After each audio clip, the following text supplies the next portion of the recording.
If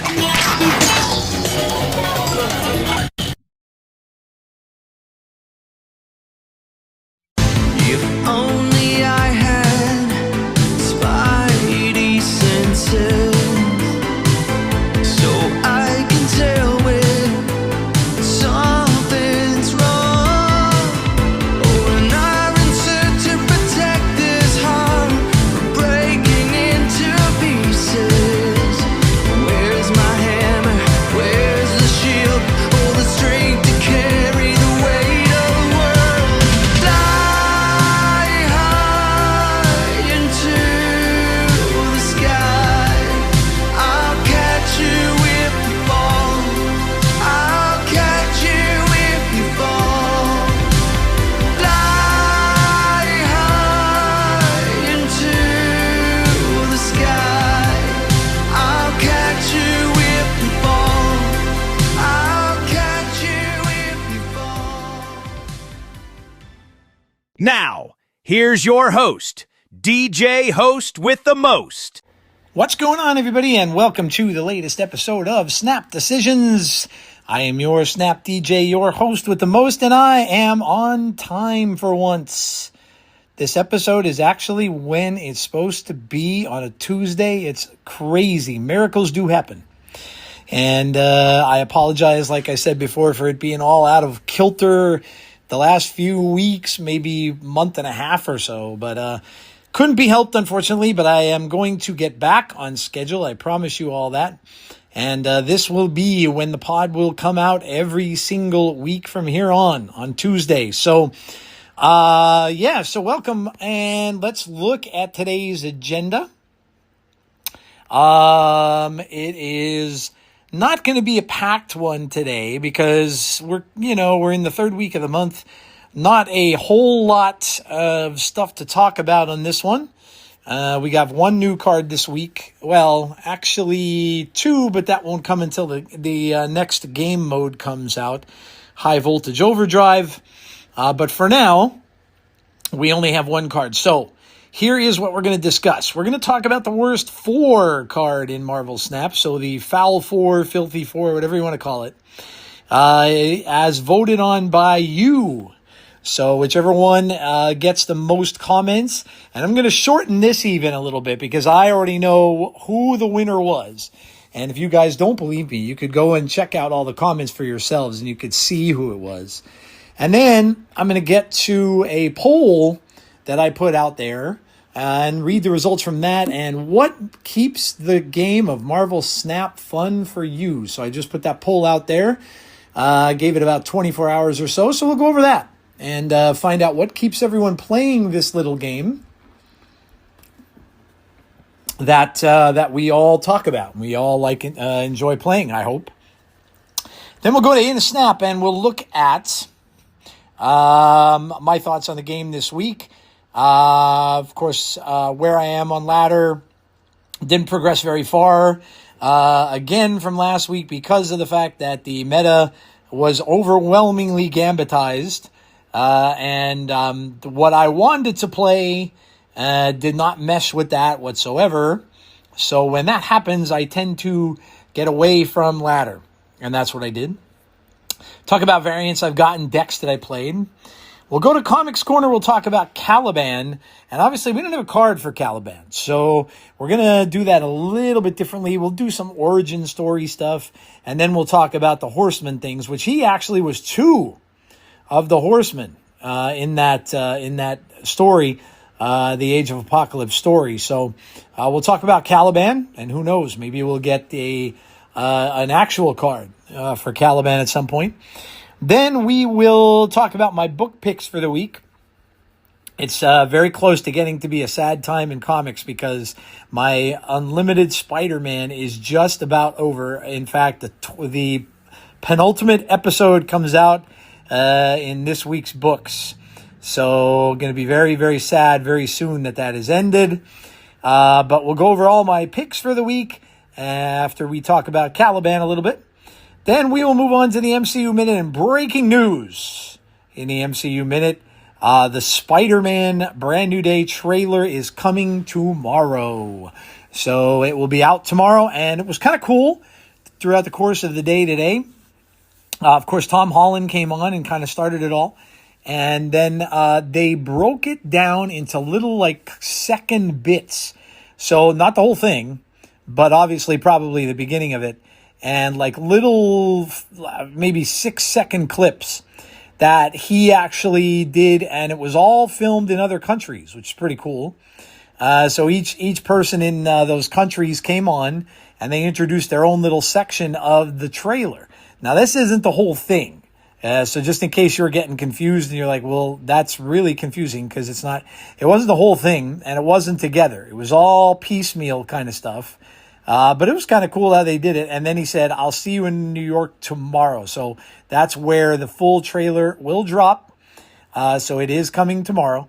I will do a review on the trailer. I may have to do a separate show for that, which will probably only be about maybe a half hour or so of my thoughts on it.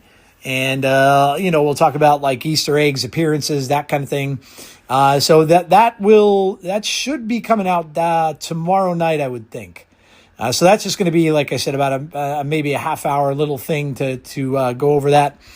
And so we'll also talk a little bit about one of my favorite TV shows, and Firefly has something coming out.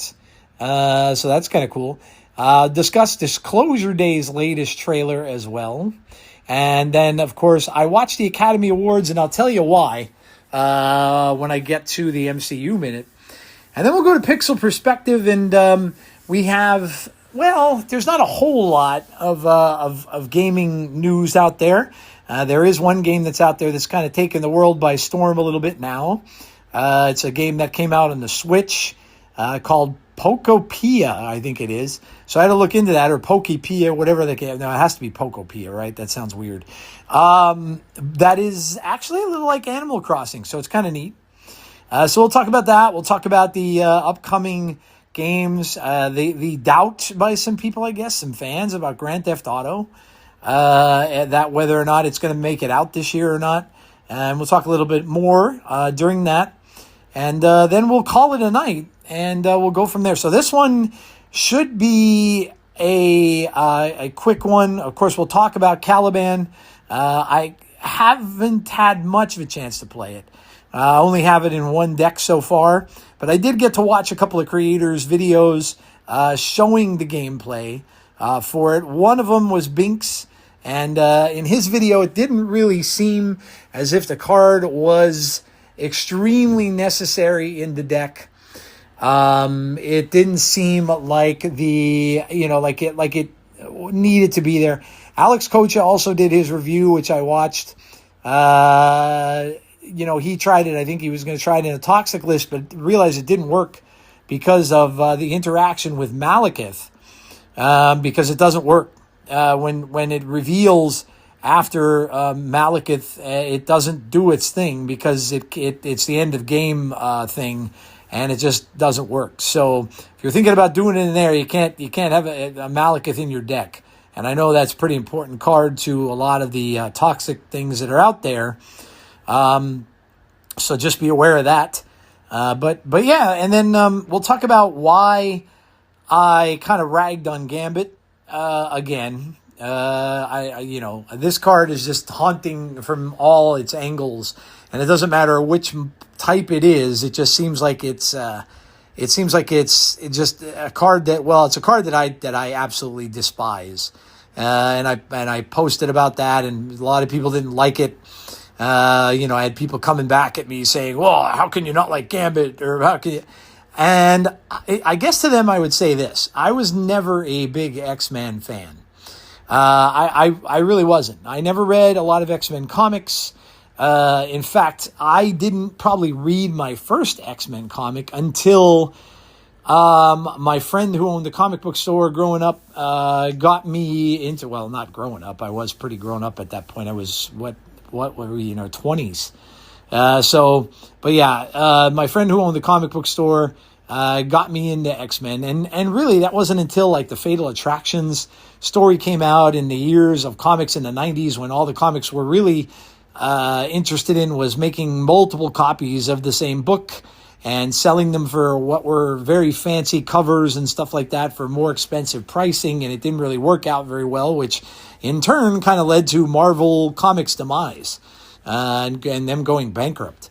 So, but that's kind of where I got introduced to the characters. Then, of course, I got into them a little bit more during I watched the cartoon. I watched X-Men 90, whatever it was back then. Was it 90? It wasn't 97. I can't remember, but I watched that, and I started to like him a little bit more. Gambit, however, I was never really as enthused about Gambit as a lot of other people were. His powers to me were they were okay, but he was no Magneto. Now they made him look a lot more powerful in this newer animated series. Which was kind of cool. And I'm not saying I hate him. It's just not, he just, when you're a comic book reader and you're a superhero fan, you kind of gravitate to your own, the things that you like. Now for me, it was always Spider-Man, always. From when I was a little boy at like 5-6 years old up till now, I always read Spider-Man, always did. Amazing Spider-Man through all of his other titles at one point in the late 80s and 90s especially, when they came out with just so many different titles for every book. But I can remember when I was young, probably 6 years old, I had a little Spider-Man paperback that had a collection of comics, the old comics in it, which was one of my cherished books. I would carry. I was kind of a funny kid. Yeah, I would bring things to school. I can remember having my book bag, and I would bring things to school in my book, because book bags, they weren't like they are now. Everything now is made safe, and rightly so, clear and all that kind of stuff. But, the book bags years ago, where I remember having a Star Wars one that had like a little Star Wars patch on the front, like a C-3PO and R2-D2 patch, and it had a drawstring. And you would pull the drawstring shut, your books, your notebooks, your pens, pencils, all that kind of stuff from home. If you had a cold, you'd have tissues in there. For me, it was nasal spray. Oh, my God. Did you ever see, and I know I'm going off on a tangent a little bit, but that's what I do at this part. Did you ever see the episode of King of Queens? Now, I love that show. But did you ever see the episode? If you ever watched it, they did an episode where Jerry Stiller is addicted to nasal spray. Well, let me tell you something. I could concur with that, because my mom used to have it around the house all the time back in the day, whether it be the Vicks one or the Afrin. And I loved the feeling that made me, like, I always had sinus issues, probably allergies and things like that. But man, oh man, when I'd shoot that stuff into my nose, I felt like $1 million. So I, a lot of times would take that out of my mom's medicine cabinet. I'd throw it in my bag, and I would take it to school with me, and I'd be in there snorting nasal spray. The kids must have thought, I was probably between like 8 and 10, but the kids probably thought I was nuts. But the book bag, a lot of times what I would take when I was like, well, now this was very early on, probably even before some of my memories of school, like probably first grade, second grade, I would take books with me. So a lot of times I would take this comic book, this little Spider-Man book, because there's a little paperback, and it just had reprints of some of Spider-Man's really early comic books. And I would take it with me. And I would sometimes look through it, especially at lunch. Lunch was always very tense for kids in school, because you would have, especially if you didn't, if you're, and I went to a new school, like midway through my schooling, because my family moved. And then, of course, I knew no one. And so my best friend that I was growing up with when I lived in the first place I lived, of course, I couldn't be in the same school as him anymore. And so I'd be pretty lonely at lunchtime. You were the new kid. You kind of had to be out on your own. So I would just take these books with me, and I would just read them during my lunch and stuff. So I was always a big Spider-Man fan. And I think that probably stemmed from the 1966 cartoon because I'd watch that a lot of times when I'd come home from school because they would have that on. And then, of course, the Spider-Man TV show debuted in the late 70s, which I adored. I thought it was amazing. Amazing Spider-Man, get it? And so, you kind of gravitate to your own heroes and the things that resonate with you. But X-Men just really never did. I remember the first iteration of Beast I saw when Beast would go around and he was just this guy with big bare feet. And I used to think to myself, ew, first of all, his feet are gross. Like he has hair all over them and stuff like that. And it just looks like somebody's big bare feet that they didn't groom or anything like that. And I just wasn't, I don't know, I just didn't gravitate toward X-Men. But again, like Gambit's a cool character, he charges things up with his powers and he just uses it as a projectile. And I'm like, okay, but he wasn't anything big to me. Like there are so many other heroes that I liked more than him. So that didn't make me like the card. And then I went against people that played Shotgun Gambit. And then I thought, well, this is ridiculous. And then after a while you realize, well, how many times is that ever going to happen? That's pretty hard for people to do. Well, it got a little bit easier for people to do all of a sudden, and it got prevalent again pretty recently. And now we get another card that, what does it do? It blows up cards. So there's really no difference to it. It's just, and the character, the Horseman of Death, is not the same as the regular Gambit. So I didn't really expect that to be. And then the reason why, who was it? I think I saw KM Best talking about it, saying that, people kind of went a little nuts with this and they just didn't like the card. And I think it was him. It was either him or Binks. But anyway, I realized why I got turned off by the card. And I honestly think that this was a mistake of the release by the devs. I think that they released this card when they shouldn't have. Because Sandstorm came out and everybody stopped. Look, before the season started, I think the people who I spoke to anyway, I think were most excited about the rock decks. And about the decks that are going to have rocks in them. And who knows why. It's because it's quirky and it's silly, but it still seemed kind of cool. And you could tell the devs played into it with the Sandstorm stuff and then Ozymandias and, just other things. So people were just kind of excited and looking forward to that. And as was I. I spoke about it on the last pod. Or when I first saw the data mines for this season. And so Sandstorm came out. I got it. And then I thought, okay, let me try this out. So I make a deck which had debris in it and it had Ensabanor in it. And, it had Blue Marvel. It had Patriot, so this is like an Ultron backup kind of Patriot list with rocks. But then what do I come up against? I come up against the party pooper, Mr. Gambit, who comes in and basically blows up my rocks. And I'm like, all I'm trying to do is play with it, and get through the game, and no. And it was just come up and steal my party. So then I figured, all right, well, that was one game. Next game I play, same thing.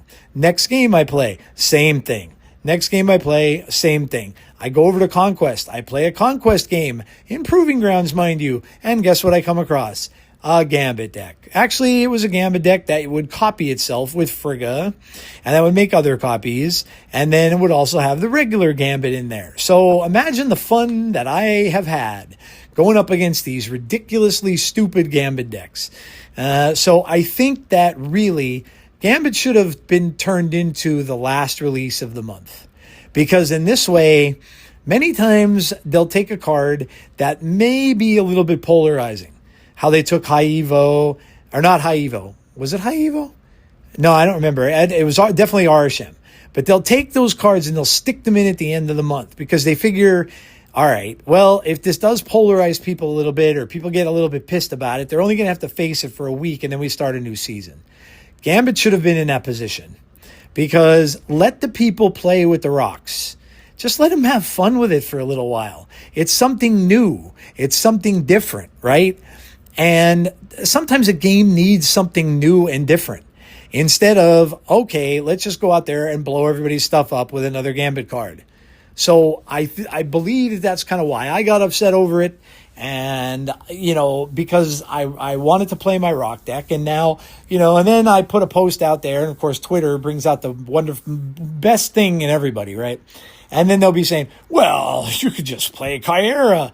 Chimera's a bad card, okay? It's a bad card. And yes, does it help against Gambit? Yeah. Does it help against Killmonger? Yes. But first, it's literally one card. How many times are you gonna find it in time, right? It's a 3 cost. So how many times are you gonna find it in time before they start picking everything off? If you don't, it's a crapshoot for one card. And your deck isn't really themed around that particular card. It's themed around everything else you're trying to do. So they're just saying, well, play Chimera, or, play something else that's good, play Cosmo. Yeah, but you can avoid a Cosmo. Like, it's only in one lane. Or no, somebody else said play armor.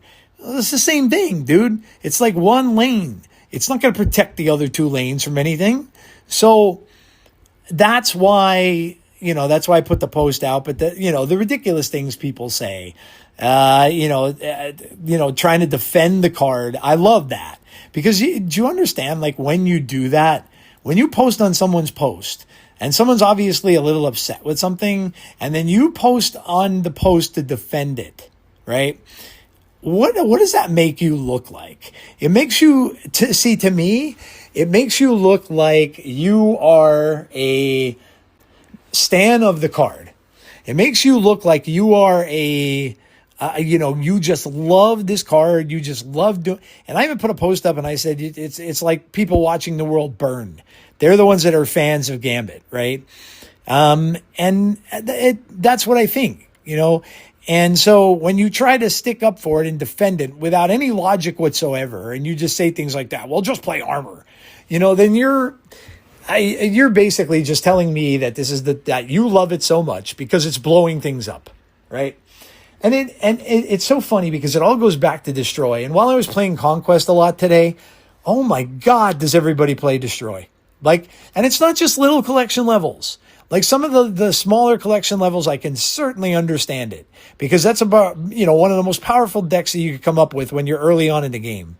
But these are people who have collection levels of 30,000, 40,000. Now, sure, some of them may be bots, but, nowadays they've all switched it around, and now they're playing the Marrow thing, and they're blowing up Marrow, and they're doing that, it just, boy, do people love to play Destroy in this game. Love it. And so, I got a little irritated because I wanted to see the rock deck come to life. But now, unfortunately, because of Gambit and all this stuff about blowing everything up, it probably doesn't have much of a chance unless you're going to play a Chimera in your deck or something like that. And if you get it, and if you don't get it and you see the Gambit start to develop, then you're going to have to leave the game. What does that remind me of? Mr. Negative. Where if you see they get their wombo combo, you have to leave the game. Well, I hate to put it to you this way, guys, and I'll end the little editorial here.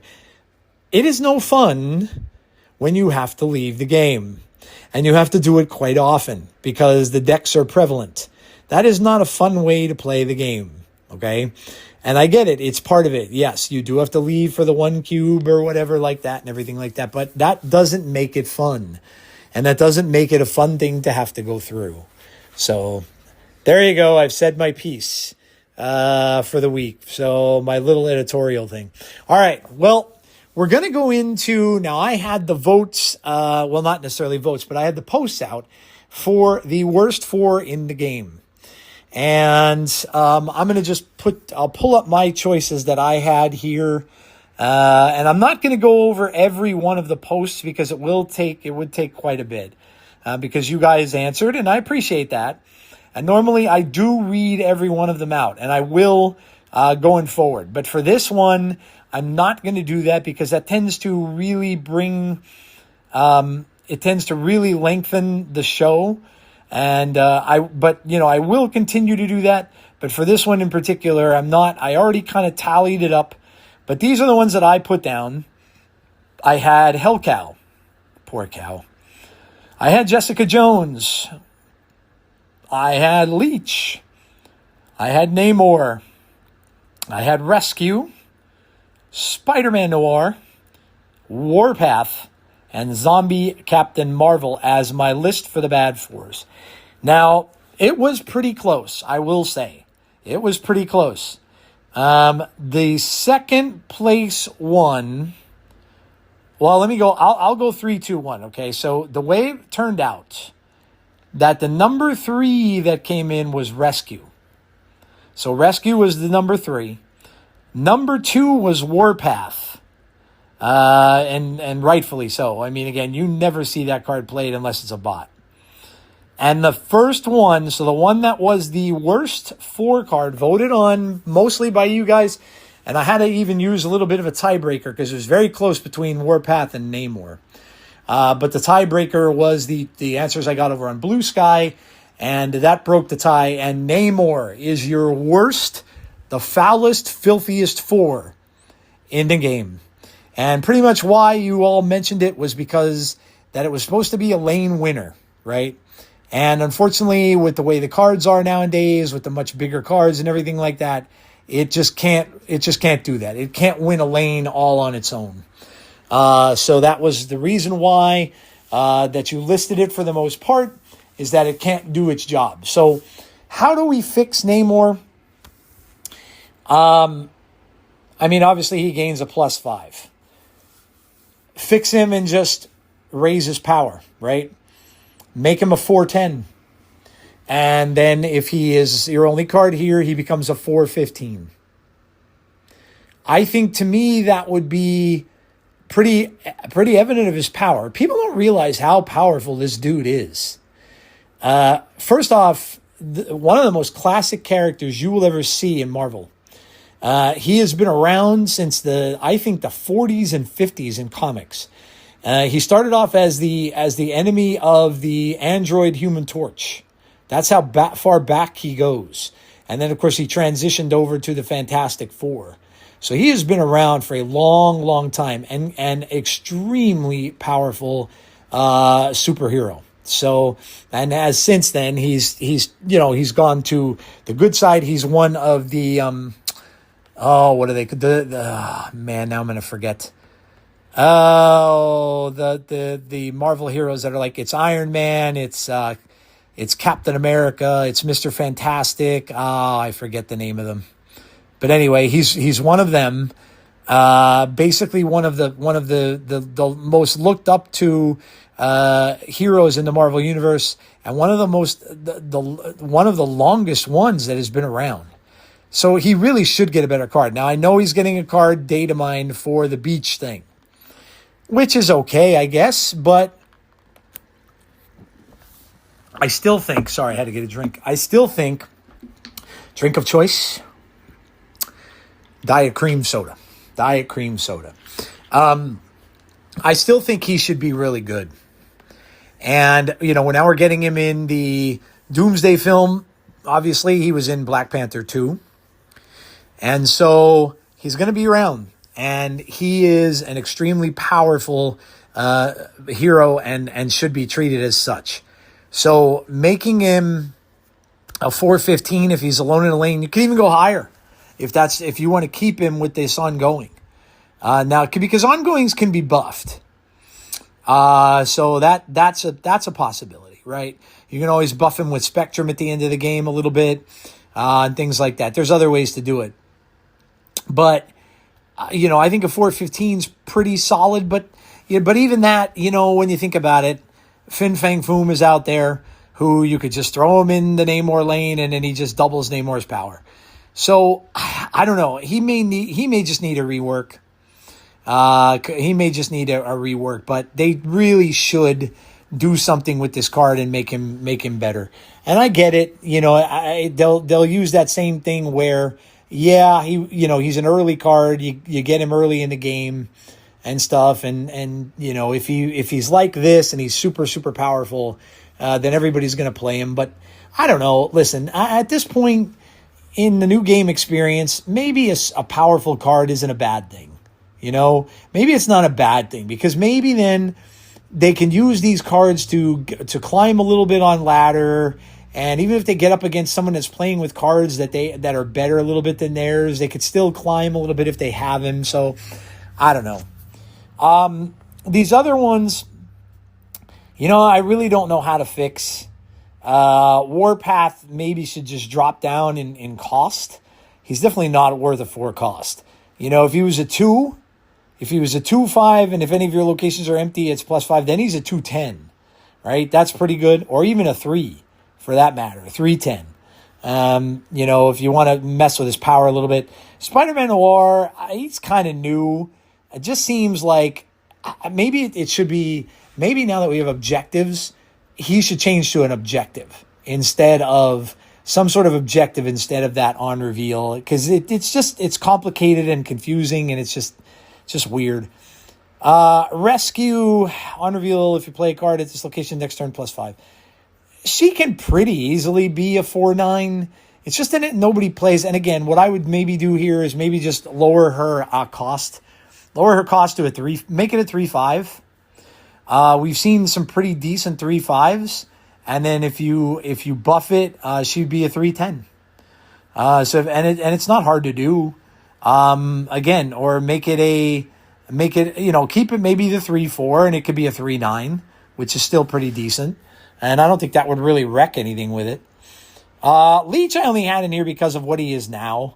Remove the text from 6 cost cards. Maybe they should change this and buff it a little bit to 6+.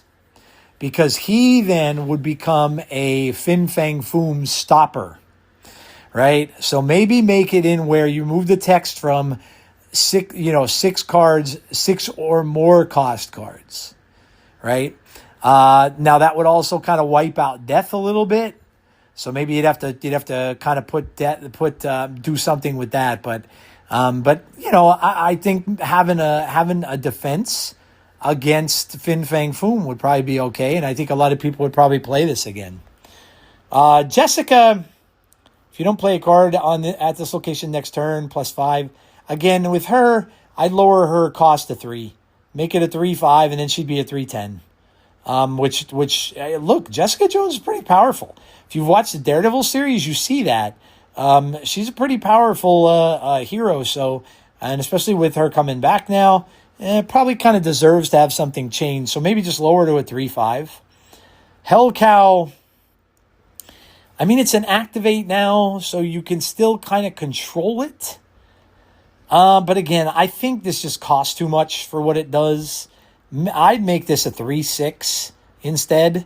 3/6 isn't horrible. You could probably even do it with a 2/6 and get away with it being a 2/6. So, and then Zombie Captain Marvel. Destroy your other cards here to get 3 plus 3 power for each. Move to a location you're losing. I don't know. She's not gonna work in a destroy deck, and I haven't seen anybody that plays destroy that wanted this card in their deck. I just have not seen anybody that wanted this card in their decks. I don't see it played. Zombie decks, I don't really see it played. So she's kind of a mess, and I really don't know. Something probably needs to be done with it. Maybe they'll do something with it in the Halloween season. We're getting more zombies. So, she's pretty powerful in the animated series. So I would do something a little different with her. I get they want to keep her like the old Captain Marvel where she moves to a lane, which is fine, but maybe her condition or her cost, something along that lines if they want to keep that the same, but she definitely needs some sort of a rework. So there you have it. The worst 4 in the game, pretty much as voted on or talked about by you guys, is the Submariner himself, Namor. And I do recall the old cartoons from the 60s. Like the one for Captain America, when Captain America throws his mighty shield, those who chose to oppose his shield must yield.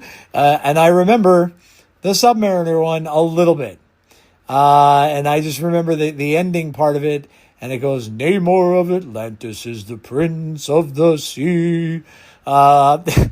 Those cartoons are hilarious, by the way. If you want to go and watch them, they have cute little theme songs for all the characters. The Hulks, something Bruce Banner. I think they say, I could never figure out what that word was. Doc Bruce Banner. Something by gamma rays turned into the Hulk. Ain't he I think they say, ain't he unglamorous? These songs were insanely funny. The Captain America one, the Hulk one, the Submariner one. What else? What other cartoon? I don't know. But they're out there now. You can actually even get those on iTunes, I think, because they're in like these old classic superhero cartoon collections. Oh, Iron Man. That's the most famous one because they played that. That was his ringtone in the very first Iron Man. How's it? Tony Stark, something. Oh man, I forget the thing now. He's a cool exec with a heart of steel. Iron Man, something jets of something. He fights and fights with repulsor rays. Amazing power, Iron Man. Amazing armor, Iron Man. And then Thor. Cross the rainbow bridge of Asgard. See, I remember bits and pieces, but they're hilarious. They're hilarious, as all the old cartoons were. Spider-Man the same way, and obviously everybody knows his theme song, because of how popular that got in the Tobey Maguire films and stuff like that. So anyway, just a little flashback there for y'all. All right, so that is the fours.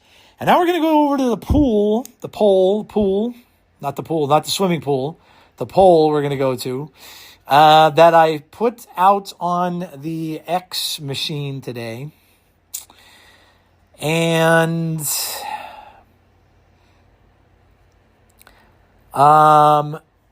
let's see what the responses were. Kind of interesting.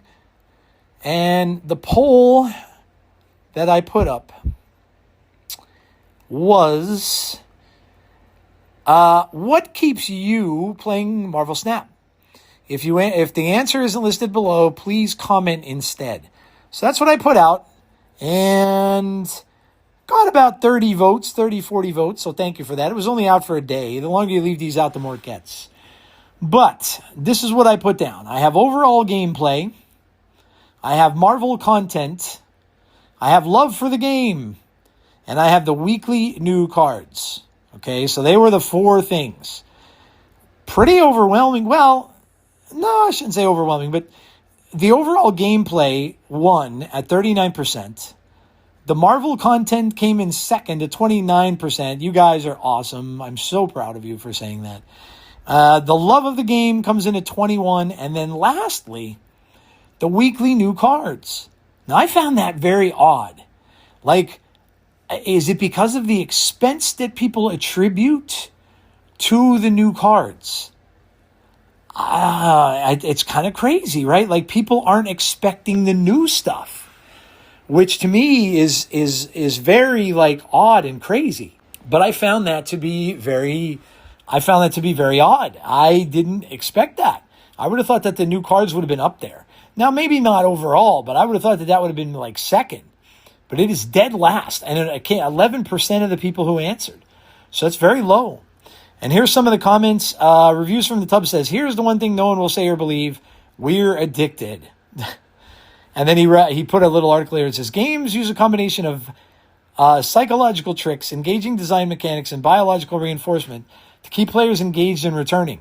These methods are designed to trigger dopamine release, build habits, and create a sense of accomplishment, often leveraging principles of operant conditioning to encourage continued play. Well, sure. And I mean, that's probably since the beginning of time, right? Like since me playing the arcade games back in the day and pumping quarters in, right? So, of course, that's how they make money, right? They wanted us to get addicted to it. And those games weren't like today. Like today, you've got stories behind these games, and you've got all this kind of stuff that's going to addict you even more. But, old style video games. I mean, remember playing Pong. And I mean, all that was a video game of tennis where you play with two paddles and a little ball in the middle of the screen. And you just keep pumping quarters into that thing too. So, of course, I mean, that's 100%. That's what a lot of it is. Dragon says love for the community. I love that answer. Very good. You win the day. Maria, always positive. Maria says, hello. I'll say that what keeps me playing Marvel Snap is in part for the Marvel content, and mostly thanks to this game, I have the chance to meet awesome and kind people like you. Well, thank you so much, Maria. You're awesome. And many others in the Snap community that I really appreciate. So that's cool. Obviously, Maria likes the community. So that's a very cool answer. My comic book collection said he was struggling with this right now. And then Desgo says, oh no, that's not part of this. No, that was just some other random poster. Okay. But yeah, I found this to be kind of different than what I thought it was going to be. And gameplay I can certainly understand. I mean, obviously it has to be. And, when Snap first came out, it popularized because of how short the gameplay was and how quickly you could play. So obviously that's still the case. People can just get on this on their phone or wherever, play a couple of games, and then you're done. You could move on to something else. And even if you're playing other games, or if you're doing other things, or if you're at work, or if you're on the toilet, whatever the case might be, you could just take your phone out, play a couple of games, and that's it. So that I could see. The Marvel content makes me proud. That makes me proud. I love to hear that. And listen, I hope that, and you guys really should get back to me on this sometime too. Because I would love to hear it, but I would love to hear from you. Now I know a lot of you read comics. I know a lot of you do, right? You must, or you've seen the MCU films or whatever the case. But if any of you have got some information about these characters that maybe you never did before from listening to my show, I would love to hear from you. Because that is essentially what I love to do. And that's what I love to talk about, the lore and the comics and the stuff behind it. I listened to Bink's Bands today, which, by the way, go check that out. It's a very good show. He talks about just different things in Snap. It's obviously about the game and the new cards and everything like that. But today he did a top 10 of like how the Marvel cards correspond to their lore. That's not exactly what he called it. It's of course something different, but and that was very good. I was really, really happy to see him do it, because that kind of thing will get more people to read the books. And I think that is important for the comic artists, of course, who are drawing, the writers, the companies themselves. Now look, Marvel's going to make a ton of money regardless of what we do, right? But we want to keep these little things alive. It means something. And that's why I tell you guys to go visit comic stores, because they're a part of my childhood and stuff that I loved so much, and I don't want to see go away. And it's the same thing with all this stuff about, you're hearing debates about and it started because of the whole Warner Brothers thing, and Netflix being a possible suitor and everything like that. And, and Netflix, you just know with Netflix that they're not interested in movie theaters. And that's another thing. I don't want to see those go away. I want to see people being able to go to a movie 20, 30, 40 years from now when I'm no longer around, because I want people to be able to live that experience, because those experiences, like, I will always remember those. Some of the things, like going to see Star Wars with my dad when I was 7 or 8 years old, walking into a comic book store for the very first time when I was a kid that I've never seen before, and all these long boxes with books in them. And I remember spending hours. That's one of the stores. That's how I met one of my better friends throughout my life. So I want to see that stuff continue, and games like this. And this is why I do Comics Corner, because I want to talk about that character. I want you guys to know about the character. So yeah, I would love to hear from you. If you have learned anything about, and like I said, I know a lot of you are comic book nerds like me, and that's awesome. That you are. But if any of you guys have ever learned anything new, or maybe discovered a character for the first time, or maybe now are reading about a character because of some of the things that I spoke about, I would love to know that. That would make my day. So, all right. Well, let's get out of this section here, and we will move on, and we will go to In a Snap. And the In a Snap section will be... Oh, my iPad's talking. My iPad interrupted me. That's very bad of you to do that. But we're going to go to In a Snap. Now, again, I don't have much to say about ladder because when I get frustrated, I don't play a lot of ladder. And when I saw the Gambit business going on ladder, I took my little rock deck and I went elsewhere. And I went over to Conquest. So I do have Conquest all finished up. I got the Cyclops card, which is kind of cool. I like the artwork on it. And we'll talk about that more in my variants part of this. But yeah, I'm sitting at 84 on ladder right now. Not that far from where I was last week. Very close to 85, like one game away. So I don't know. Maybe I'll shoot for 90. We'll see how it goes. But if I start seeing a lot of Gambit again, I'm probably going to say, well, screw it. And I'll probably just move forward. Hopefully the Gambit thing wears off. And I don't know if it will, though, because this week's card, I don't really think is going to be very good. And from what I've seen from creators, Alex Kocha and others saying that it is definitely not a card that's necessary and probably could be replaced in the decks that it's in. So I don't think Caliban is going to really do it. But in any case, yeah, let's look into that. So we will move on from the ladder, and like I said, I did finish Conquest again, and I got all the rewards there that are up for grabs. I finished Team Clash. I got the Sandstorm card, which is part of the reason why my week was so bad, because I just wanted to play my rocks, damn it. So let's go over and take a look at decks here a little bit. This one is what people seem to be including Caliban in, and this is the Doom list. So this is where basically they kind of just stuck him in. This is Hydra Bob, Chamber, Moondragon, Invisible Woman, Caliban, Drax, Doom, 2099 Iron Lad. This one was Bink's deck that he made. He had Iron Man in this, Cosmic Ghost Rider, Doom, and Magneto. So changed up a little bit from the regular list.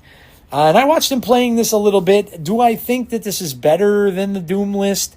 The regular one that's out there? Probably not. So the Caliban stuff is probably right what Alex Kocha pointed out. That this could be a card that is definitely probably a skippable one. So that would lead me to believe that last week's meta is just going to continue. Because usually when there's a skippable card, that's what happens. This is the better Doom list, I believe. Now this one, I stuck Caliban in this one just to try it out. And I won a couple games with it. But I don't know that Caliban really did much of anything. I mean, he hits he hit for me one game he didn't. But I don't know that it's any better without it. The other cards that were in here other than it probably are just as good. But this one is Chamber, Moondragon, Invisible Woman, First Steps, Caliban, Drax, Iska, Doom, 2099, Iron Lad, Cosmic Ghost Rider, Sandman, Doctor Doom, and Aurora. So this is kind of the standard 1/1 card. Let me see if it here. Watch. I'll take Caliban out of this and let me see what they put in it in the autofill. I bet you it'll be So see this one. It has Thing First Steps. So it has Thing First Steps, and I think that's what Dexter was playing in this deck was Thing First Steps. So yeah. So again, is Caliban better than Thing First Steps when you look at it? Probably not. So it is what it is. You're going to come across a card during the course of the month that isn't going to be all that great. I think Safety put it in his Safety Old School deck because I did see him actually playing Binks on stream. And I saw that I'm pretty sure that he was including it in this. And I mean, I guess this is a pretty good one to include in because his condition is that there are 3 cards that are 4 cost or higher in play, which just definitely suits that. This is the one I talked to you guys about last week, which is just a White Tiger Odin deck, a Wong White Tiger Odin deck. Now with those White Tigers in there, they're pretty strong, 10 apiece. And there are a lot of 4 higher cost cards. You've got Wong, you've got Juggernaut, you've got Sabanur, you've got Iron Lad, you've got White Tiger, and you've got Odin. So half the deck is going to satisfy this guy's objective. So I guess why not put him in there? You know, he has Zabu, Nightcrawler, Medusa, Jeff, and Ironheart as well. So maybe this one is the one, you know. Maybe, I mean, the deck's pretty powerful to begin with, but then you get that -7 power that hits another card in your opponent's lane. You know, maybe it makes this one even better. So who knows? Ramp is back, and this is mostly due to the Gambit stuff because Gambit can't kill very much here. You have Chamber, Moondragon, the superior Spider-Man. You have Electro. You have Luna. You have Cosmic Ghost Rider. You have Legion, Blink, War Machine, Galactus First Steps, Infinite, and Fin Fang Foom. So your normal ramp stuff. There is no Dragon Lord in this. You're just ramping out big cards. And then the War Machine helps you to get out the Infinite and stuff like that. So the Rock deck I played was this. And I think this was Dexter that made this one. This is Squirrel Girl, Sandstorm. Mysterio is in it, probably because of the Patriot. Rhino, Patriot, Kair is in it, of course, for the Gambit. Ancient One, Debris, Khazar, Moonstone, Blue Marvel, and Ultron. So it's basically a Patriot Ultron deck.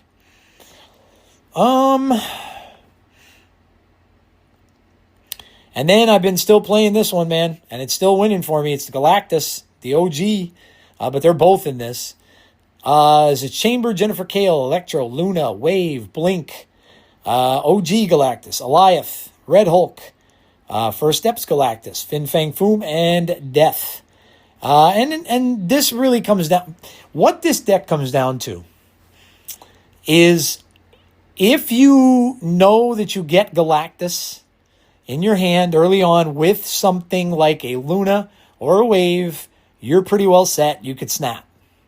Because more than likely, you're going to take out... And even kind of like mid toward the game, where you know you've got to completely switch yourself up is when the players are trying to fill the lanes. Now, Sabanur is making people want to make front rows. So that's going to make it a little tougher for OG Galactus. Because of that, because people are playing more multiple rows than they were before, especially with that season pass. So then, at that point, you have to change it up a little bit, where you're just gonna use the Chamber, you're gonna use Jennifer Kale, you're gonna use Luna Snow and stuff like that to just try to get your big cards out at that point. And you know your Death is gonna kind of be a little useless unless you have. I mean, you will. I mean, you could always Jennifer Kale, if you have Electro out, or if you have Luna and you still have the Cube, you could always get Fin Fang Foom out on 6 and Death out on turn 5. And then, you can always get Fin Fang Foom out on 5 and then Death out on turn 6. With the extra stuff that you have. So it's still possible, but Death is a lot of a kind of a dead card if you're not playing Galactus. So, but it still works. The Doom deck I just told you about. The current shoe list is back to Scarlet Spider. It's Kitty Pryde, Agony, Nightcrawler, Athena, Angela, Armor, Hawkeye, Maverick, Cosmo, Elsa Bloodstone, Scarlet Spider, and Shoe. And then that meta counter list really isn't working very well right now because this has a lot of ones cost cards in it. And, you know, the stuff that can get easily picked off by Gambit. So not working as well as it was before. So that is the decks. Let me go over to course, the new card that came out was Caliban, and I got a lousy 25 tokens. I actually hit the jackpot last week. I think I got 4,000 tokens, which is the first time I've seen that in a long, long time. A long, long time. Right now, in my shop, I have the ultimate variant of Angela and the Spotlight variant of Nico Minoru. John Lamb. I've got a lot of Nico variants, though. Lots of Nico variants. So let's just look at those variants, by the way, and let's see what we have for my variants for the week. So I got a few. I got the Sandstorm variant. I got a Shadow King variant done by Pandart Studio, which is very sick looking with the demon in the background, especially when it's split. You see the purple fire. Very cool. I got the female Bucky Barnes, which I know has been out for a while. But this is cool. I never had this one. And then, of course, the Winter Soldier version is different too. So this, along with the Ultimate version, are the ones where you get different Winter Soldiers. So that's kind of cool. I got Wong, the band variant, where he's singing. And I know that, again, that one's been out forever, and I never had it. The Spectrum National Women's Day was Women's History, sorry. The Women's History variant. Got that for free, thanks to Snap, and that's very cool. I like it. She has, of course, her hand up in the air. Very cool-looking variant. And then, of course, the March Madness basketball variant of Venom, which I had to get because he's dunking on Spider-Man, which I thought was very cool. You could see a little bit of the crowd behind him. They're obviously in an arena, and you could see the neon signs going around the arena. And you can see the fans and stuff like that. So I thought that was kind of cool. So I picked that one up, even though I very seldom ever play Venom. I got a Cannonball variant in Var Studio. Cool looking when it's split. He's got all the fire rocketing out of him on the bottom. My Dan Hip of the week. I got Gilgamesh.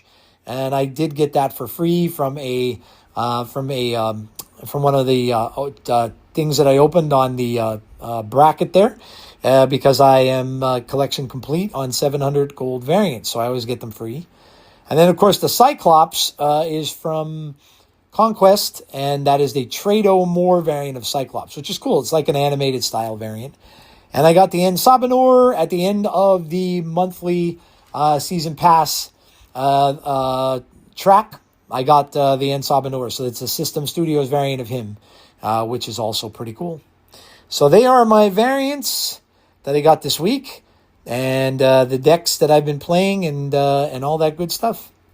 So there you go. That is in a snap. Like I said, I played a lot of Conquest, so I finished out my Conquest stuff, played Team Clash, and I finished that out as well. Okay. Let us go to we're going to go to Comics Corner, and we're going to look up Caliban. Now, like I said, this is not the actual version.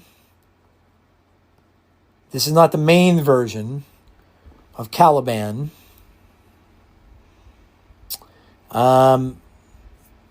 So what we're going to do... Now, this one starts with a quote. It says, "The time has come. Caliban's transformation is now complete. Now he is Pestilence, first horseman of the apocalypse." So that is from that story. So that's kind of cool. But in any case, Caliban, his name is unrevealed. His alias is Caliban, so we don't know what his name is.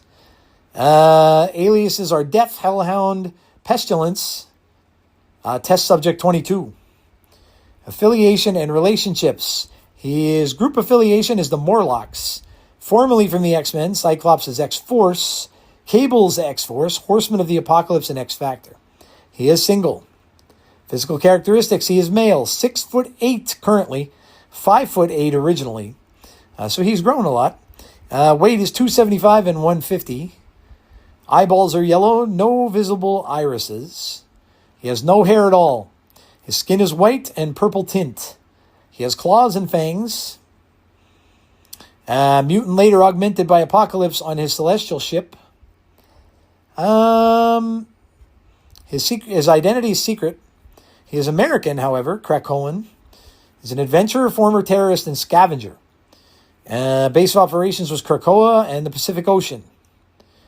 And his creators, Chris Claremont and Dave Cockrum. First appearance, Uncanny X-Men 148 in May of 1981 as Caliban. Uncanny X-Men number 294, September 1992 as Death. And Cable 73 in September of 1999 as Pestilence. So the Horseman of Death, that's the one you're going to want to look at. Uncanny X-Men number 294 from September 1992. And we're going to go to the Apocalypse part of this. While operating under Apocalypse, Caliban sensed the mental anguish of the mutant moloid Valor and informed his master, alerting Apocalypse to the High Evolutionary's plans. Apocalypse used advanced genetic engineering methods to increase Caliban's size and strength. Apocalypse renamed Caliban Hellhound, and he joined Apocalypse's cause. Still later, Caliban took the name Death. Caliban and the other horsemen were manipulated by Mr. Sinister into serving him. Caliban attacked his former allies Cyclops and Jean Grey and brought them to Sinister, who then turned them over to the terrorist strife. Alongside the other horsemen, Caliban then battled the X-Men, but was defeated by them. He kidnapped the young X-Man Jubilee, holding her hostage in exchange for Sabretooth, who was being rehabilitated by Xavier.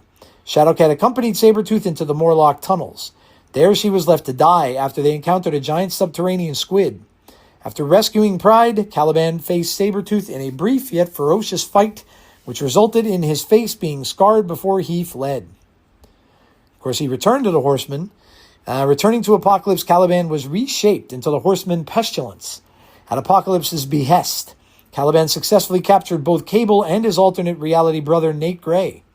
Caliban and the Horsemen were defeated during battle with the X-Men, where they were teleported away by Mikhail Rasputin. Subsequently, Caliban tracked down Cyclops, who had merged with Apocalypse and who was struggling to keep the Eternal Mutant's essence in check.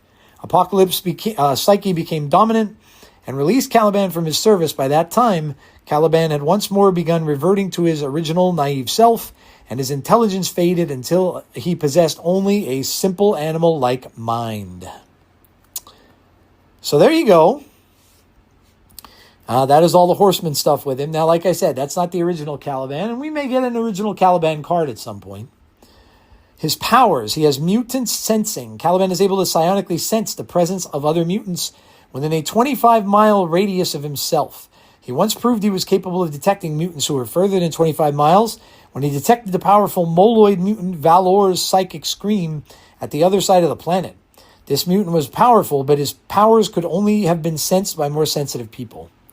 Flight or fight response: when stressed, his adrenaline kicks in, causing him to temporarily manifest 2 additional powers. These powers subsided when his stress levels returned to normal.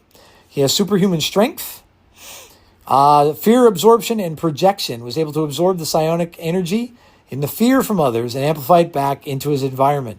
This effect could quickly turn nearby people into a panicking mob. Caliban occasionally manifested an enlarged, menacing shadow when his fear power was in effect. Now, as Death, he had something called the Hound process. Apocalypse used celestial technology to augment Caliban's abilities, giving him permanent access to his temporary powers. Transformation increased Caliban's overall height and muscle mass permanently, boosting his strength and physical attributes to much higher than they were before. He has enhanced super strength, as Death, superhuman speed, stamina, durability, reflexes, agility, leaping ability, claws, and fangs. He also had shadow power. Caliban was able to use his fear abilities with greater control than before. He could absorb fear energy to turn it against those around him, inducing more intense fear with their minds by directing his shadow force at them. His targets would be paralyzed with fear. Caliban could also convert the fear energy into even greater levels of superhuman strength, making him emotionally charged as he fed off people's fears. Specific enhancement, a subset of this ability, was specifically designed to harm Mr. Sinister. Apocalypse apparently intended Caliban to be used as a weapon against him. And as Pestilence, he had a psychoactive virus. After becoming Pestilence, Caliban's fear-inducing ability changed again to become a mental plague. Caliban soaked up negative emotion from his environment and converted it into a psychic attack that struck from within on the highest planes of the mindscape and broke down the physical mental functions of the target. Victims would experience bodily symptoms such as fever, delirium, and weakness, while being psychically subjected to their personal fears or worst memories. I would say that the psychoactive virus is the power that we have in his snap card. I mean, it could be shadow power, but it seems to me like the virus would indicate the negative amount that he's sending over. So I would think that it is the pestilence one that we are getting. Now, let me just see. I'm going to go back to the game real quick. Because I'm wondering here,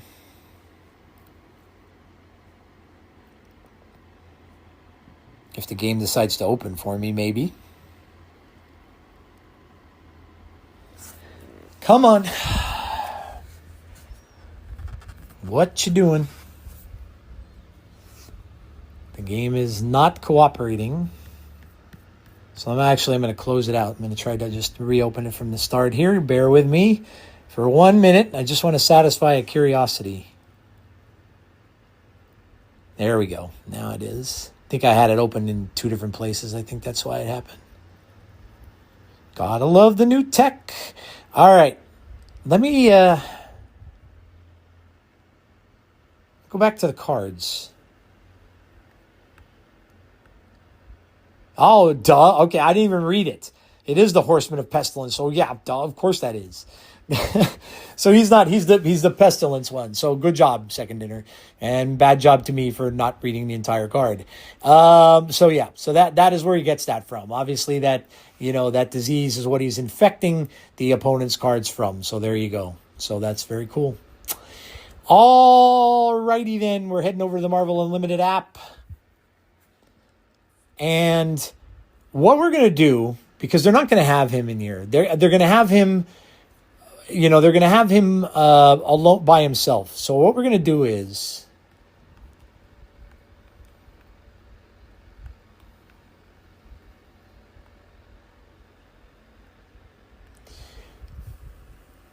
we're going to look up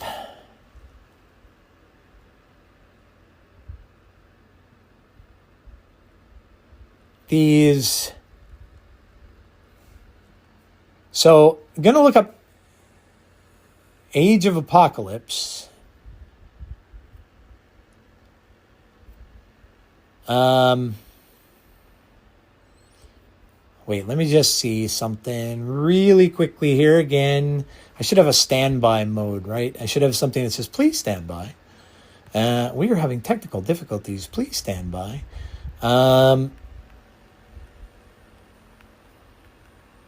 I want to see.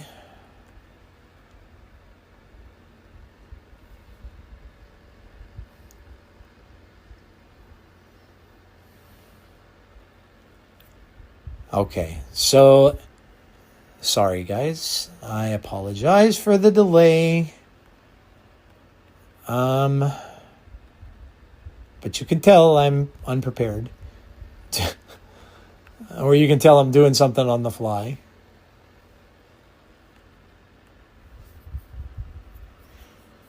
Let me see. All right.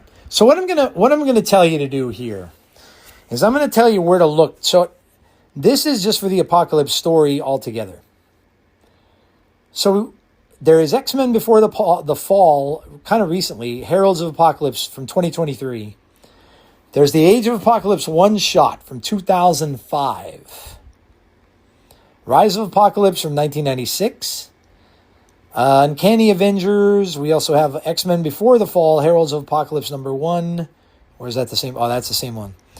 Uncanny X-Force and Age of Apocalypse, the one-shot. So they're the ones that you should probably look for and read if this is what you want to read about. Because the others you won't find very much by themselves. This is all going to be basically from that story. So these are the ones that you're going to want to read for the most part. So, all right.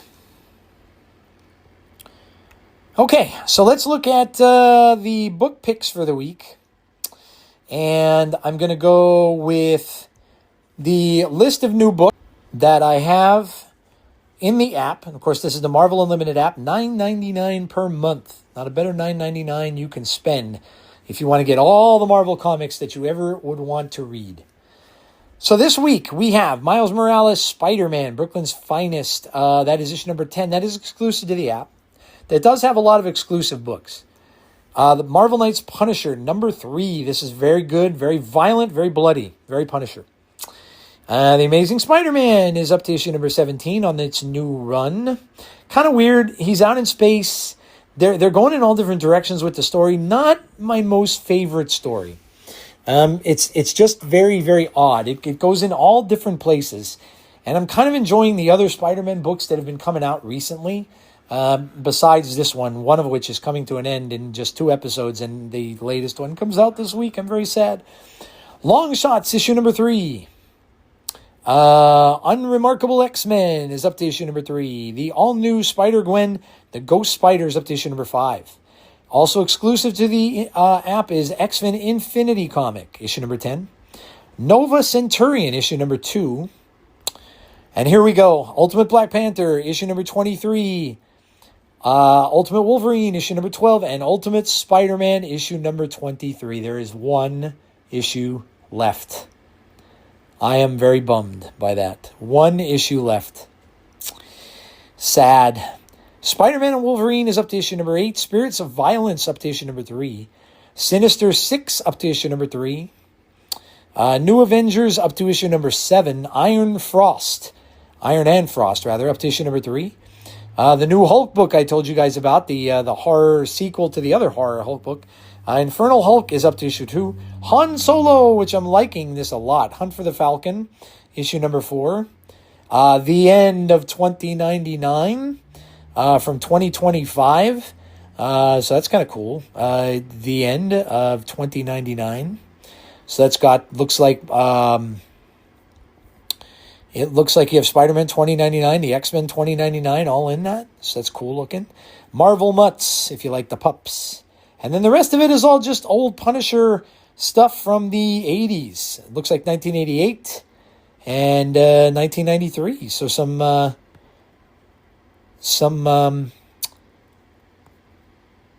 Punisher stuff that they reprinted. And then Marvel Rivals Infinity Comic is up to issue number 44. It looks like Bruce Banner is on the cover of that, and that's exclusive to the app too. So there you go. That is, I've got some books to read. I've got at least 6 there that I saw that I'll be reading during the course of the week. So there you have it. That is the Comics Corner for the week, and we are going to go over to the MCU Minute, which consists of a lot of talk about Spider-Man Brand New Day. It's finally coming, guys. The trailer kind of hit today in a really cool way, as I said earlier in the show. But the full trailer is coming tomorrow. So coming tomorrow, we will see the first trailer for Spider-Man Brand New Day. And I'm very excited. That's coming out at the end of July. So we're coming up on that pretty soon. This month is week. It's all going quick. This has been going very fast, and before you know it, it'll be here. And I'm very excited to see this one, and very excited to see the trailer tomorrow. And I'm sure I will see it with Project Hail Mary as well. That comes out on Thursday. Talking about this trailer for a long time, and the rumors have been swirling around when it's going to come out. And finally, it is coming out tomorrow. Well, it is tomorrow. It's coming out today. I'm doing this after midnight. It was pretty cool, like I said, how they did it. Tom Holland came out and introduced it, and they showed a little clip, like a couple seconds of a clip. And then he cut to other countries all over the world who showed more of the clips. So just little clips and stuff like that as a preview of what we're going to see tomorrow. And then, of course, I'm pretty sure it'll be in the theaters probably this Friday. And like I said, Project Hail Mary comes out, which is being distributed by Sony overseas. So Sony does have some ties. And I think they will probably attach it to that film. So very cool. And like I said, I will review I'll see. If I get some time, I may do like a little 20-minute video just to kind of review the trailer that I'll put out on podcast format for you guys to listen to my thoughts about it. Or we'll just put it on the next week's. We'll see. But I wanted to do a review of Project Hail Mary for you guys as well. A non-spoilery review, which I'll do in the MCU Minute, of course, next week also. So the big news is the Spider-Man trailer we finally get to see. And a lot of it looks as if it may be still some of that same stuff that was leaked apparently when this trailer leaked a while back. So a lot of it was it actually looks like it was what it was when it leaked out, because we're still getting a lot of the same things. So there's that. We are definitely getting Spider-Man Brand New Day tomorrow, or later today, actually. Probably, maybe sometime this morning. We'll see.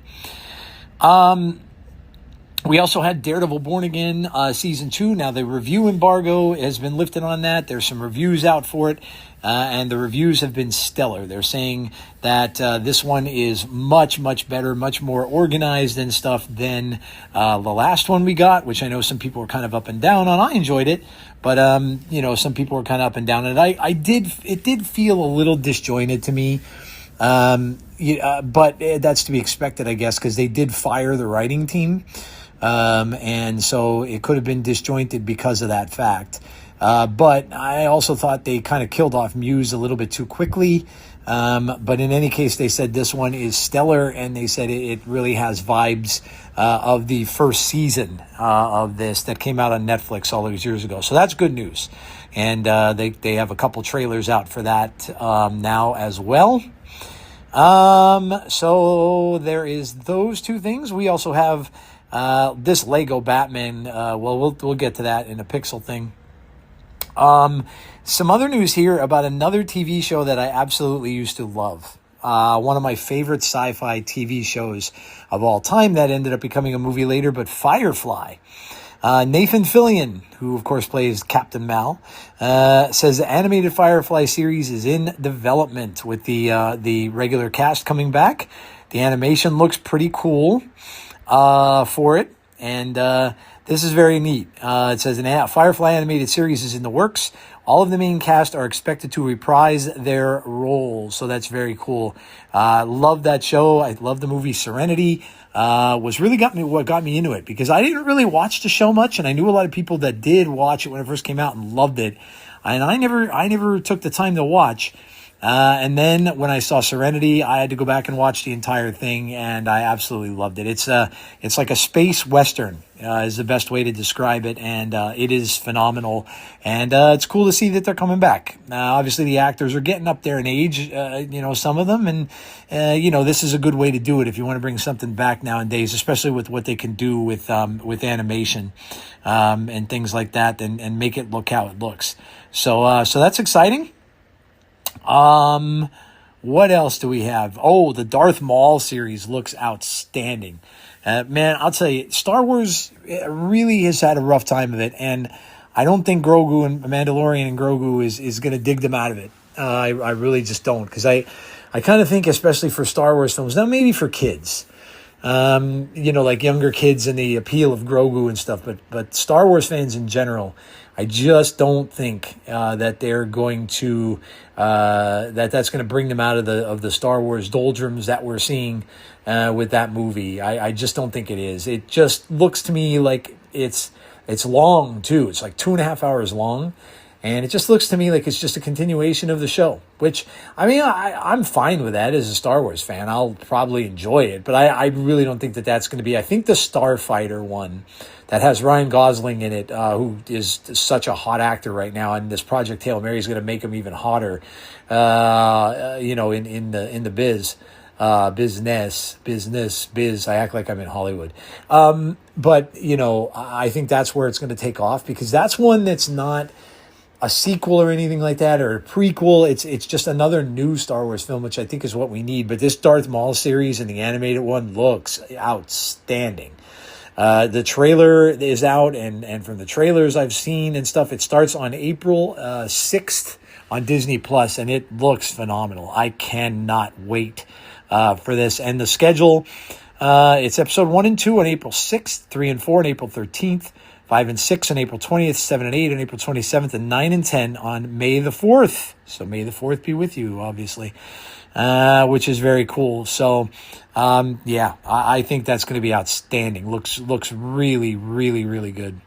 And Daredevil's episodes, in case you're wondering, episode 1, and this is the runtime. So episode 1 is 51 minutes long. Episode 2 is 46. Episode 3 is 47. Episode 4 is 51. Episode 5 is 50. 6 is 49. 7 is 44. And 8 is 51. So all around an hour. All around an hour. So that's pretty cool. 8 episodes. So roughly we're getting 8 hours of content, which is very good. We also have this. Now, this is another comic book film news. This is exciting, man. Keanu Reeves and Peter Stormare set to reprise their iconic roles in Constantine 2 after all these years. They're making a sequel to the movie Constantine. Their unforgettable clash as John Constantine and Lucifer was one of the most iconic moments of the original film, and fans have never forgotten it. Now the duo is reuniting, and the hype is real. This is awesome. They could just never get the rights to do it, and I think that's why it took so long. And I heard an interview with Keanu about this, and he did say that he was going to start working on it, so this is pretty cool. The first one was a little terrifying for me, I'll be honest. A lot of demonic possession in that. And you know my stuff about that. I'm not a huge fan of it, but I like the comic book. I have read the Constantine comic book for a long time, and loved it. I got into it because I was a Swamp Thing fan. After I was the Man-Thing fan, I got into Swamp Thing. Very dark, especially the Alan Moore stuff, and it crossed over a lot with Constantine. And that's kind of what got me into that. And then I started reading a lot of John Constantine. So this is exciting. I am very, very excited to see that come back. And then, of course, I'm just going to chat a little bit about Disclosure Day because I'm super excited for that too. Obviously, Steven Spielberg, anything that man does, I am there for. And the fact that he's doing something about UFOs again is amazing. The Close Encounters, a top 5 film of mine of all time. And also his version of War of the Worlds was extremely, extremely good. His take on that, and of course E.T. Just very, very good outer worldly stuff that he does. And this past trailer, this one looked way better. I don't know if you caught the first one, but this one looked way, way better.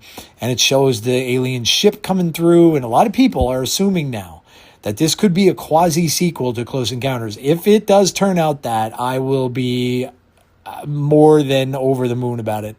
I tend to not think so. People are assuming that because they saw the ship coming out of the clouds and it reminded them of the Close Encounters ship. I don't think so. They're also saying it could be a sequel to his Taken series. Steven Spielberg presents Taken, which was a TV series, I think. I never watched it, and I should go back and do so because I usually don't pass up on UFO stuff.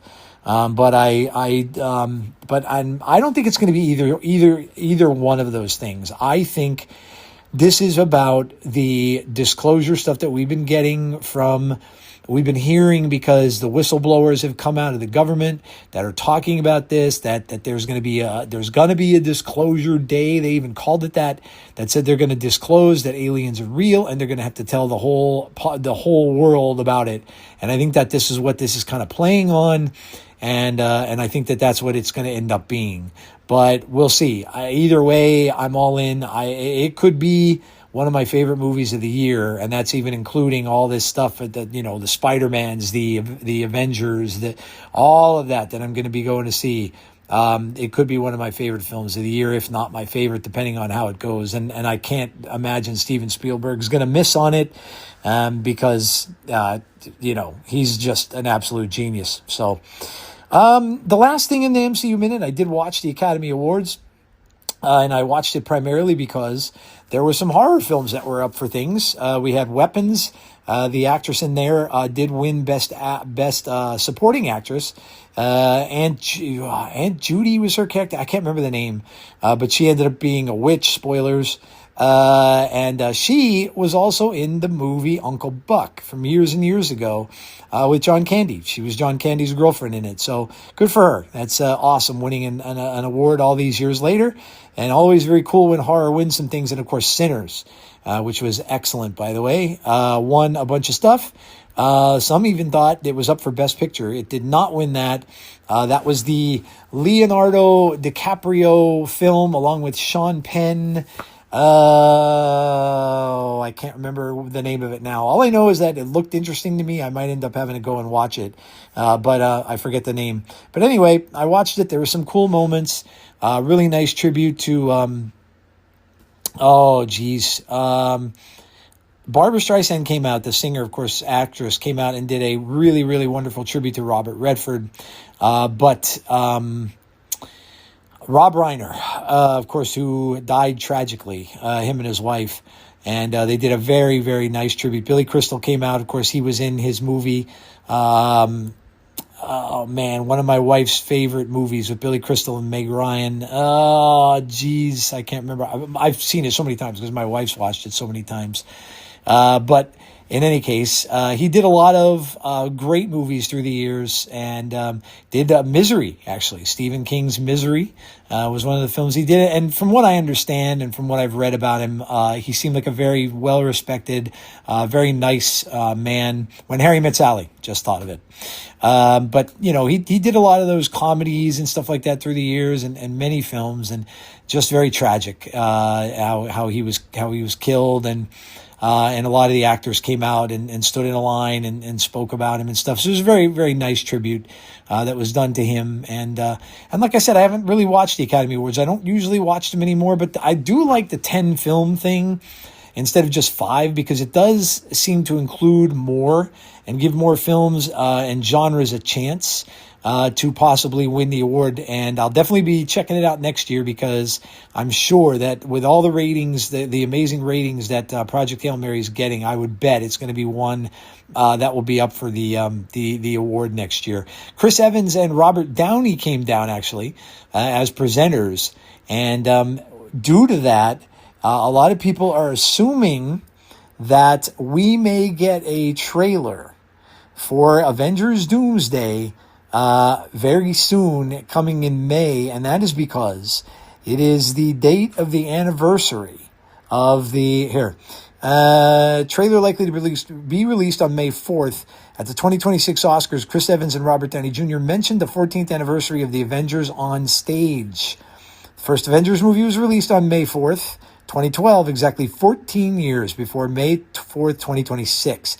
So it'll be 14-year anniversary if they do release that trailer that day. Now, that's also Star Wars Day, May the 4th. So they, Disney, that's a big day for them the way it is. So if they do decide to do that, that'll be pretty cool, and a pretty cool date to do that. So, all right. Well, that is the MCU plus a lot of other things minute for the show. And, of course, we have Pixel Perspective. Not a whole lot going on in video games. A lot of people talking about Grand Theft Auto and the fact that they think that it's not going to end up getting released this year. They have done that before, that they've said that they're going to come out with the game, and it doesn't end up coming out because of things that delay it. So who knows? We'll have to wait and see. But that's one of the biggest and most anticipated releases, if not the most, of the year. But this Lego Batman has me intrigued. I am really looking forward to this. This has moved its release date up, actually, to May 22nd. It's called Legacy of the Dark Knight, and this is going to go through all the films. So all the movies and stuff like that. And, of course, they did the Party Man segment I told you about last week, and they had Prince singing and everything. They're going to do that kind of stuff. I'm in, because, again, this is all nostalgia. And I just love that nostalgia kind of stuff. So I'm all in for that, and excited for Lego Batman. Pokopia, no, it can't be Pokopia, is a release that has just recently come out for the Nintendo Switch. It's a Pokemon style game, it's Pokemon, but it looks to me a lot. Now, I haven't played it, and I haven't touched my Switch because my daughter has it. So, unfortunately, I can't play it. I don't have the new Switch. I have the last one, but it looks a lot like Animal Crossing to me. It looks a lot like it's done like, it's like world building and things like that. And you have the Pokemon, characters are involved somehow and stuff. So it looks interesting. And a lot of people are saying good things. So it looks like it might be a fun game. As I told you guys, I watch a lot of Jacksepticeye now, and that's what he does, is he plays a lot of video games, a lot of horror, little indie horror games and things like that. I just watched him play the series of Detroit Become Human, which was one of those games that I really like. It's one of those ones where you make decisions and things like that, and it's so funny and so weird, because I know I bought it, and I know I remember starting to play it, but I don't know whether or not something happened that I just never finished it. I mean, life happens and you just don't, but I watched it through and I watched him play through it, and I do not remember hardly any of it. In fact, I was thinking it was something else that it wasn't. Now I know the premise. The premise is, and this is the reason why I got it in the first place, because the premise is very Blade Runner-y. And I love that movie. And I even like the sequel, and not too many people can say that. But I love that stuff. And it's also like iRobot a little bit. I like all that. And but after I watched the playthrough, I'm like, man, I just don't remember this at all. So I may have started it and just never finished or something like that. But yeah, it's cool. Sometimes when you watch the creators play it and you don't have a lot of time to play it yourself and go through all that, it's kind of neat to see them do that. So nothing really else on the game front. There's not a whole lot coming out anytime really, really soon. I already told you guys what I'm excited for. That Batman game is coming out in May. That Marvel collection set, I think, is coming out. That I told you. Yeah, this is coming. No, this is, you can pre-order. No, yeah, it comes out May 24th. That one called Maximum Collection for the Xbox, PlayStation, and Switch. That is all the classic arcade games, including one of my all-time favorites, Maximum Carnage. And it also includes the NES Silver Surfer game, which is quite rare. So that's all that's coming out there. But yeah, that's pretty much it for the video game side of it. Didn't really have too much time to do PlayStation stuff this week. But I'm sure that I will get a chance to get back into Final Fantasy a little bit, and play that some more as the week goes by. So, all right, guys. Well, look, that is going to do it for me. Let's check the time here. We're at an hour and a half. Exactly at an hour and a half. That's awesome. Beautiful. So, again, I really haven't had much chance to play with the new card with Caliban. I don't really know how he's going to do. I've heard some reviews. Alex Kocha wasn't thrilled about him. Said really that it's a pass, that you could pass on it and not really lose much sleep over it. So I'm kind of guessing that the meta is probably going to stay the same. Unfortunately, when the new card doesn't get popular, the meta will not change much. Now the other. So Ozymandias is coming out in the limited game mode that's coming, and that is High Voltage Overdrive. So perhaps that will bring these rock decks into play when he comes out. There's mixed reactions or mixed feelings about him too. But I will be trying something with him and those rock decks and everything like that. So we'll see how that goes. Obviously, if Gambit is still prominent, I will have to play with Kyera in the deck, or else it'll be a complete waste. But other than that, yeah, that's going to do it for this episode. I really appreciate all of you guys listening, wherever you may be listening from, Spotify or Apple Podcasts, whatever, or if you go into my YouTube page and you're checking it out there, I appreciate you for doing that.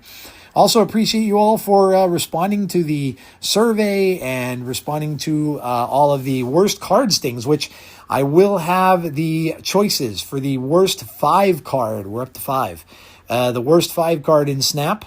So I will have that up in a couple of days where you can start to give your comments on that, and we could figure out what is the worst 5 card in Marvel Snap. So before I head out, I am a member of the Snap Judgments League of Podcasts, which includes other podcasts such as Snap on This with Lauren Whatevs, It's Just Ree, and Benjamin Roller.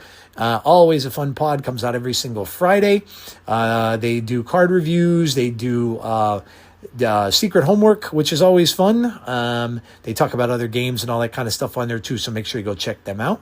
And then, of course, Snap Judgments, the OG Glazers pod. And, of course, make sure you check out Glazers podcast, but also check out his streaming the game when he does that. And, of course, his daily videos that he does every single day for you guys on deck hints and tricks and tips and all that good stuff. Glazer's one of the great people in Snap, so make sure you go check that out as well. All right, guys, that is going to do it for me for this one. Have a great... Oh, one more quick note.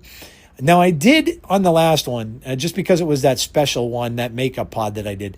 But I did play, I have to shout out my friend Elevate the Sky because of course, him allowing me to have that theme music and stuff that I use. But I did play the full song, which is the first time I did on the last show. Now, I won't do that all the time because it makes the intro longer, but I wanted you guys to hear it because the ending part of it, I think, of course, the other verses that you don't get to hear, but the ending part of it is tremendous with the children's choir in there singing with him. Oh, absolutely wonderful. And the fact that he got a bunch of children in there to do that with him is fantastic. So make sure you check out his music. Really, really good dude. And is working on some new projects and stuff like that now. But you can check him out on Spotify and, of course, Apple Music and wherever you get your music stuff from. So, alrighty, that is going to do it for me. Have a great rest of your week. Enjoy Snap however you choose to enjoy it. Please stay safe. Be kind to one another always. And hopefully, I will talk to you all on the next episode of Snap Decisions. This is your Snap DJ signing off.